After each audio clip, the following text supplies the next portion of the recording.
Hey! My name is Cody. I am a digital presenter for the PartsIPS.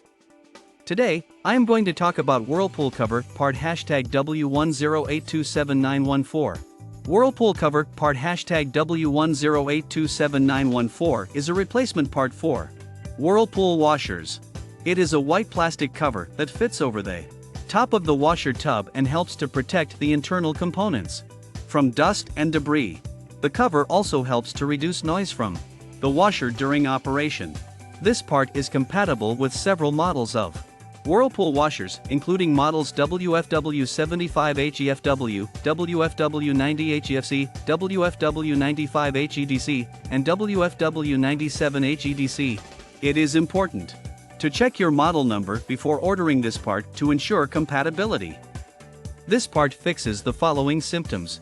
This part is a cover for the water inlet valve on a Whirlpool washing machine. It is used to protect the valve from dirt and debris. It does not fix any symptoms. Here is how you install this part. 1. Begin by turning off the power to the appliance at the circuit breaker.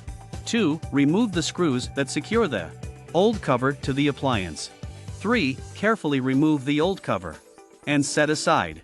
4. Place the new cover in position and secure it with the screws that were removed from the old cover. 5. Turn on power to the appliance at the circuit breaker and test for proper operation. You can buy this part from www.partsips.com. Click on product link in video description or search with part number on www.partsips.com. Visit www.partsipis.com to order residential appliance parts.